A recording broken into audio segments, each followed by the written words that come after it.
Hello everyone, welcome to SSC PSC English guide. বন্ধুরা, আজ একটি গুরুত্বপূর্ণ আপডেট নিয়ে এসেছি। আমরা প্রত্যেকেই জানি যে 26,000 এসএসসি ফাইনাল রায়ের জন্য গোটা পশ্চিমবঙ্গের মানুষ অপেক্ষা করছিল। আজ তার চূড়ান্ত শুনানি হলো, যেখানে কেসটি আমরা যদি লক্ষ্য করি দেখব যে প্রায় 24/4/2024 অর্থাৎ 24/4/2024 কেসটি সুপ্রিম কোর্টে ফাইল হয়েছিল এবং যেখানে আজ অর্থাৎ 3/4/2025 অনারেবল জাস্টিস চিফ জাস্টিস এবং জাস্টিস সঞ্জয় কুমারের বেঞ্চে এর প্রায় এক বছর পরে এর চূড়ান্ত রায়দান হলো। তো এই রায়দানের ক্ষেত্রে তো কী প্রভাব পড়বে, অর্থাৎ এই রায়দান আমরা চলুন এক নজরে দেখে নিই যে রায়দানে কী বলা হয়েছে। তো আমরা যদি লক্ষ্য করি দেখব, তো চলুন গুরুত্বপূর্ণ শুনানিতে কী বলা হয়েছে আমরা একটু দেখে নিই। তো প্রথমত বলা হয়েছে যে হাইকোর্টের নির্দেশে হস্তক্ষেপ করল না সুপ্রিম কোর্ট, সামান্য কিছু পরিবর্তনের নির্দেশ। অর্থাৎ হাইকোর্ট থেকে, কলকাতা হাইকোর্ট থেকে যে 26,000 চাকরি বাতিলের জন্য অর্ডার হয়েছিল এবং সেখানে সেই একই নির্দেশকে বহাল রাখলো সুপ্রিম কোর্ট এবং কিছু পরিবর্তন সেখানে করা হয়েছে। আর দ্বিতীয়ত, গোটা প্রক্রিয়া অস্বচ্ছ, 3 মাসের মধ্যে নতুন করে নিয়োগ করতে হবে।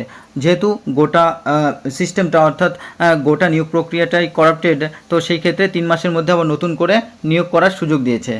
আর অর্থাৎ সেখানে কিন্তু ভ্যাকান্সি তৈরি করে নতুন করে নিয়োগ করতে হবে। আর তৃতীয়ত, শীর্ষ আদালতে যোগ্য অযোগ্যদের আলাদা করে তালিকা জমা দেয় এসএসসি সেখানে যোগ্য অযোগ্য কারা ছিল তাদের একটা তালিকা জমা দেয়, কিন্তু যেহেতু বারবার এই তালিকা জমা করেছে, কখনো পিটিশনার, কখনো রেসপন্ডেন্টস বা কখনো এসএসসি পক্ষ থেকে, কিন্তু শেষ পর্যন্ত সেটা গ্রাহ্য হয়নি। কারণ এই দুর্নীতি ছিল প্রচুর পরিমাণে দুর্নীতি, যেটা আলাদা করা রীতিমতো অসম্ভব। তো এরপরে চতুর্থত, অযোগ্যদের চাকরি যাবে, অর্থাৎ যারা অযোগ্য অর্থাৎ দুর্নীতি করে চাকরি পেয়েছে তাদের চাকরি যাবে। আর কি বলা হয়েছে, 12% সুদ সহ বেতন ফেরত দিতে হবে, নতুন নিয়োগেও অংশ নিতে পারবে না অযোগ্যরা। যারা অযোগ্য, যারা করাপ্টেড, যারা টাকা দিয়ে চাকরি পেয়েছিল তাদের কি হবে, 12% সুদ সহ বেতন ফেরত দিতে হবে এবং নতুন নিয়োগ যেটা প্রক্রিয়ার কথা বলা হচ্ছে সেখানেও কিন্তু তারা নিয়োগ প্রক্রিয়া অংশ নিতে পারবে না। আর এরপরে কি বলা হয়েছে, যোগ্যদের চাকরি গেলেও বয়সসীমা বাড়িয়ে ফের পরীক্ষার সুযোগ। যারা যোগ্য তাদের যদি চাকরি যায়, অর্থাৎ তাদের চাকরি যেহেতু অলরেডি চলে গেছে, তো সেই ক্ষেত্রে তাদেরকে আবার ফের বয়সসীমা বাড়িয়ে তাদেরকে সুযোগ দেওয়া হবে। আর যারা অন্য দপ্তরে আগে চাকরি করতেন, পুরনো চাকরির ক্ষেত্রে বলা হচ্ছে, তো পুরনো চাকরি ফেরত পাবেন, অর্থাৎ তারা যদি 3 মাসের মধ্যে অ্যাপ্লাই করে সেখানে কিন্তু আবার পুরনো চাকরি ফেরত পাওয়ার সুযোগ থাকবে। আর তারপরে বলা হয়েছে পুরনো চাকরি ফেরত পেতে 3 মাসের মধ্যে আবেদন করতে হবে। তো এটা তাদেরকে করতে হবে যারা ইচ্ছুক।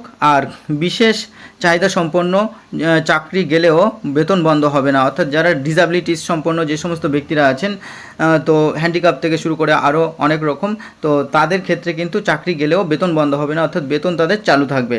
আর নতুন নিয়োগ প্রক্রিয়া সম্পন্ন হওয়া অবধি বেতন পাবেন বিশেষ চাহিদা সম্পন্ন অর্থাৎ সম্পন্নরা যে সমস্ত চাকরি প্রার্থী আছেন। আর চাকরি থাকছে ক্যান্সার আক্রান্ত সোমা দাসের।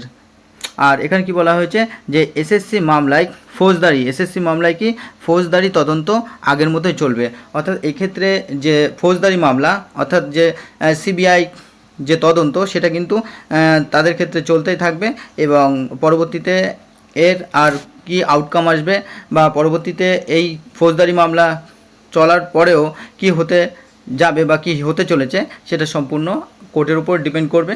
তো এটাই ছিল আজকের এসএসসি 26,000 চাকরি বাতিল মামলার কিছু সংক্ষিপ্ত পয়েন্টস বা গুরুত্বপূর্ণ পয়েন্টস।